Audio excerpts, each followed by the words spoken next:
Bonsoir Henri Guénaud. Bonsoir. Merci d'être sur le plateau de BFM TV. Vous êtes le conseiller spécial de Nicolas Sarkozy. Sa plume qu'il a accompagnée depuis 2007, pendant la campagne, à l'Élysée bien sûr. Le promoteur de l'Union pour la Méditerranée, dont on parle beaucoup en ce moment.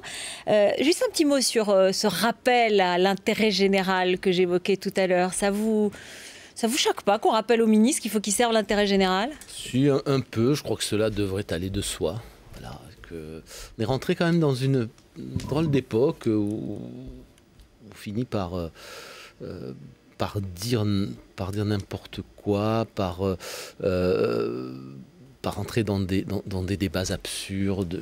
Ça va de soi. L'intérêt général, c'est ce à quoi les ministres doivent se consacrer. Et si par hasard commettent une erreur, eh bien, on doit en tirer immédiatement les conséquences. Voilà, je pense qu'il n'y a pas besoin d'en parler sans arrêt. Il faut juste appliquer les principes élémentaires de la morale publique.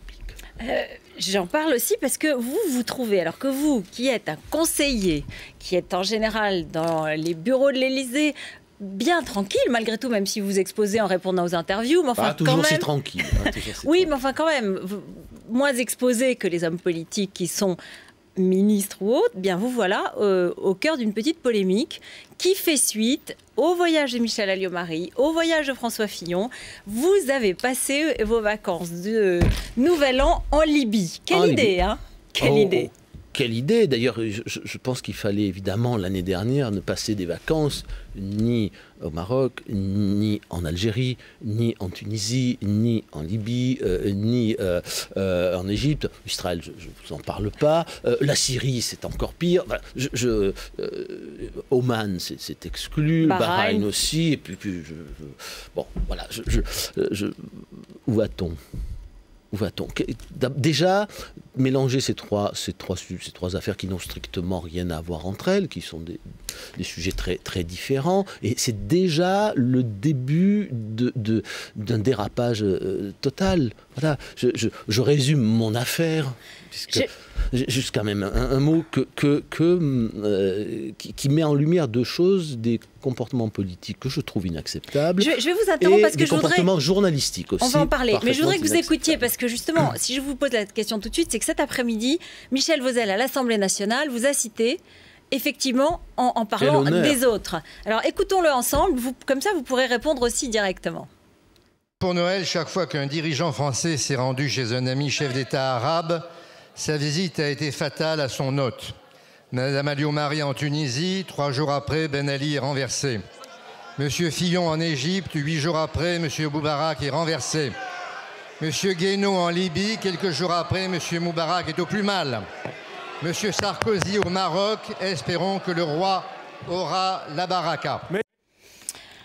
Vous voilà donc traité comme un homme politique. Comment vous le ressentez d'abord? Vous savez, je pense que si on est sensible à toutes les imbécilités, à toutes les sottises, à toutes les calomnies, il faut rentrer chez soi. Peut-être que je ferai un jour d'ailleurs. Mais donc, tout ça est absurde. D'ailleurs, c'est très intéressant ce qui vient d'être dit, parce que M. Vozelle, que je pensais plus respectueux de la morale publique et de la vérité, ce qu'il vient de faire est très intéressant. Il dit chaque fois qu'on se rend chez un chef d'État, donc effectivement, Monsieur Fillon est allé voir Monsieur Moubarak, ce qui est d'ailleurs parfaitement normal. Madame Alliot-Marie n'est pas allée voir Monsieur Ben Ali. Elle l'a eu au téléphone, mais apparemment. Soit elle l'a eu au téléphone. Mais voilà, il se trouve que moi je ne suis pas allé voir Monsieur Kadhafi, que je ne l'ai pas eu au téléphone, que je me suis contenté d'aller chez un ami qui habite en Libye, et donc pour le voir, il fallait aller en Libye. À l'ambassade de France, à Tripoli. Il se trouve que cet ami est ambassadeur de France à Tripoli. Je me suis donc rendu à son invitation en payant mon billet d'avion dans sa résidence. Vous savez, la résidence, c'est l'endroit où l'on habite avec sa famille, où l'on reçoit ses parents et ses amis. Voilà, je me suis donc rendu chez lui. Voilà. Et j'ai entendu des choses extraordinaires. Je crois que c'est Monsieur Hérault hier qui disait assez sottement d'ailleurs. Mais il y a une confusion des genres. Quand on est en vacances, quand on est en déplacement privé, on ne va pas à l'ambassade. Je suis allé chez lui. À la résidence de l'ambassadeur. Voilà, je ne suis pas allé voir l'ambassadeur, mais l'ami personnel. Voilà. Donc il y a absolument aucun rapport avec ce que vient de dire M. Vozelle, avec les polémiques qu'il y a pu y avoir ces dernières semaines, mais ça n'a aucune importance.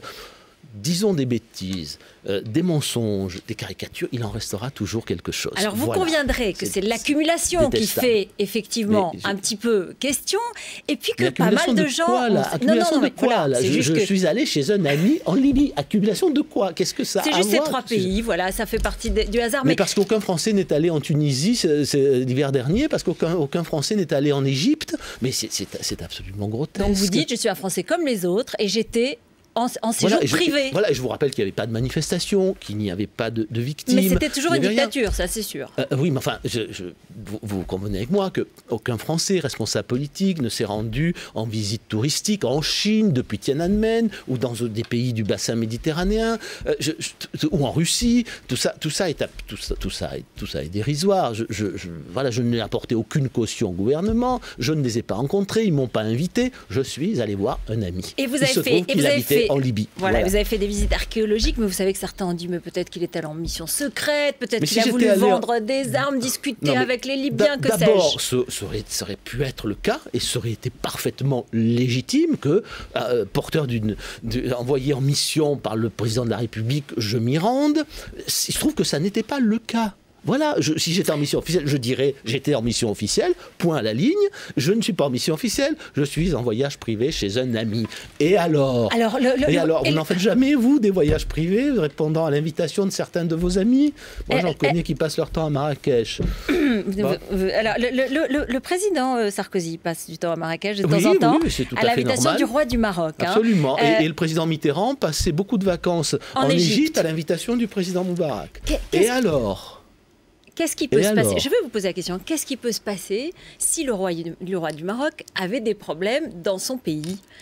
Est-ce que le président Sarkozy ne serait pas un peu en porte-à-faux? Est-ce qu'il n'y aurait pas un petit problème parce que justement il a été accueilli avec beaucoup d'hospitalité au Maroc?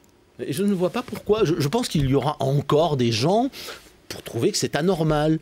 Mais moi, je connais des responsables politiques français qui vont très souvent à Marrakech, qui sont même devenus propriétaires, qui ne sont pas invités, voilà, qui sont à leur sont pas invités, mais qui l'ont parfois été. Parlez de Dominique Strauss-Kahn. Non, je ne parle de personne. Chacun se reconnaîtra. Il y a beaucoup de gens qui vont, et je ne trouve pas ça anormal. Voilà, le roi du Maroc est un chef d'État qui invite un autre chef d'État, comme M. Moubarak a invité M. Mitterrand, comme il a invité d'ailleurs il y a longtemps M. Sarkozy. Et je trouve ça parfaitement normal.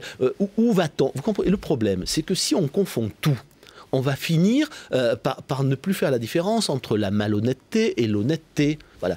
C'est comme le racisme. Si on confond tout, il n'y aura plus les racistes et les antiracistes, il n'y aura plus que des racistes. S'il n'y a plus que des malhonnêtes et plus que des racistes, ça va devenir très compliqué. Voilà. Je pense qu'on ne se bat pas pour la cause pour laquelle on prétend se battre en faisant ça. C'est-à-dire qu'on ne rend pas service à la cause de l'honnêteté en politique en faisant cela. Je pense tout le contraire. Voilà.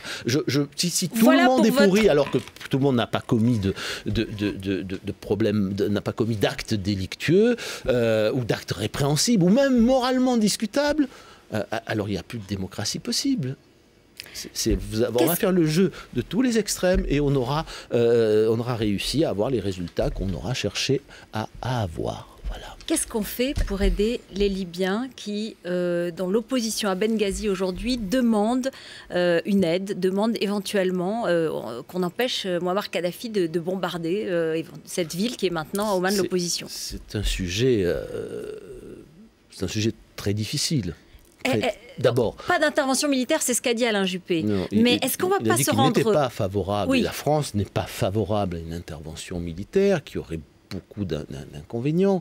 Le premier, c'est d'ajouter des morts aux morts. Le deuxième, c'est le risque de provoquer des réactions nationalistes, à la fois en Libye et dans le monde arabe, qui ne serviraient pas à nos desseins. Le troisième, c'est qu'une fois là, il serait difficile d'en repartir comme en Afghanistan ou comme en Irak. Voilà. Et donc, en tout état de cause, ces options ne peuvent s'envisager que sous l'autorité du Conseil de sécurité de l'ONU. Donc, s'il y a un mandat de l'ONU, nous verrons comment les choses se présentent, mais... Voilà, la position de la France, et qu'a rappelé Alain Juppé très bien tout à l'heure, c'est que l'option militaire est une option difficilement envisageable. On ne se rendra pas coupable de non-assistance à peuple en danger? Mais vous savez, La politique, ça ne se pratique pas dans le monde où tout est blanc et où tout est noir. C'est-à-dire qu'il y a de l'inconvénient, effectivement, c'est qu'il il risque de continuer à y avoir des victimes. Mais si on le fait en revanche, on va tuer d'autres gens et on va provoquer des conséquences qui ne sont pas forcément les conséquences qu'on recherche, qui peuvent être même le contraire de ce qu'on cherche. Et donc on est obligé, en politique étrangère ou nationale, de peser des inconvénients et des avantages qui sont des deux côtés On va en parler justement avec Jean-François Kahn tout à l'heure, parce qu'on va parler de la diplomatie française. Rien n'est simple dans cette affaire. Voilà, je crois que depuis quelques semaines, on a tendance à tout simplifier, à croire qu'il y a le bien et le mal, que tout est manichéen. Non, c'est compliqué de trouver son chemin dans la complexité du monde. Vous connaissez le mot de Camus, Antigone a raison et Créon n'a pas tort. Voilà, l'histoire est tragique, il faut s'y faire. Voilà, il n'y a pas de bonne solution dans cette affaire. On essaie de chercher la moins mauvaise. Lorsque le président mêle la situation historique de ces révolutions arabes et l'afflux d'immigrants qui nous menacerait, est-ce que là, il n'y a pas une instrumentalisation de la politique étrangère au profit de la politique intérieure? Est-ce qu'il ne veut pas nous faire peur? Non, d'abord, il a dit « n'ayons pas peur » dans le discours. Mais dans la première partie, puis dans la deuxième, il nous dit un peu « non, je pense je vais vous protéger ». Oui, je pense que ce discours était très important à cause de ce que vous venez de dire. C'est-à-dire que pour la première fois depuis le début de ces événements, eh bien, on dit sereinement, sérieusement, ces révolutions ouvrent une très grande espérance, mais nous ne savons pas encore comment elles vont tourner. Nous n'avons donc qu'une seule solution: aider et soutenir ces peuples pour faire en sorte que ces révolutions ne débouchent pas sur la pire des tragédies ou les pires des tragédies, mais plutôt sur la démocratie et sur la liberté. Nous avons donc à mobiliser tous nos moyens pour cela. Ne nous faisons pas d'illusions, soyons lucides. Si ça tourne mal, ça tournera mal pour eux et pour nous, parce que nous ferons face à un afflux de réfugiés qui déstabilisera aussi l'Europe. Nous ferons face aussi à une expansion des réseaux terroristes parce que le champ pour eux sera désormais libre. Voilà. Nous ferons face aussi, on n'en a pas parlé, mais à des problèmes économiques majeurs. Nos approvisionnements pétroliers, par exemple, dépendent beaucoup de ces régions. Donc, il ne faut pas se voiler la face. Ce qui se joue là-bas est énorme, énorme pour les peuples du Sud et pour nous-mêmes. Est-ce qu'aujourd'hui, à l'Élysée, la stratégie est claire? On refait comme en 2007, c'est-à-dire qu'on ne laisse pas d'espace à Marine Le Pen sur les thèmes qu'elle pourrait préempter, l'immigration, l'identité nationale, l'islam, ce qu'elle appelle la laïcité, ce que du coup on appelle laïcité. Est-ce que dans le fond, mais ça peut être légitime après tout, oui, hein, justement, je vais vous répondre. Ça a permis de gagner en 2007. Non, c'est pas seulement que ça a permis de gagner. En 2007, et on aurait peut-être le faire avant, il s'agissait de ne pas laisser la nation au Front National. Bon. Et je trouve que c'est une noble cause. Aujourd'hui, de quoi s'agit-il? De ne pas laisser la République au Front National. Oui, la République, c'est aussi notre héritage, ce sont nos valeurs. Il n'y a aucune raison de les laisser au Front National. Voilà. Avant, c'était la nation. Maintenant, c'est un peu plus large, un peu plus compliqué aussi. C'est la République. Et aujourd'hui, le danger qui menace la République, c'est l'islam. Non, la question de l'islam fait partie de cette question beaucoup plus vaste. Que décidons-nous de faire aujourd'hui de notre modèle républicain? Je vous donne un exemple. Notre modèle républicain est anticommunautariste. Anticommunautariste. Il va falloir d'ailleurs que chacun se détermine un jour, enfin, face à cette question de façon claire. Anticommunautariste. Bon, l'islam est arrivé récemment de façon massive en France. C'est un sujet pour nous-mêmes, pour ceux qui sont croyants, qui soient croyants dans l'islam, dans la religion chrétienne, dans la religion juive, ou qui ne croient en rien. Nous avons un pacte social, un pacte civique, et je vais dire un pacte moral à redéfinir. Voilà, c'est la question qui est posée. Que voulons-nous faire de notre modèle républicain? La question de l'islam, du rapport à la laïcité, du rapport entre le spirituel et le temporel, de l'égalité de l'homme et de la femme, sont des questions qui sont posées, à laquelle il faut répondre tranquillement, sereinement, mais à laquelle il nous faut absolument répondre. Merci Henri Guénaud, vous restez avec nous. On va retrouver Mathieu Coach, bien sûr, pour le journal, et Jean-François Kahn nous rejoint dans un instant.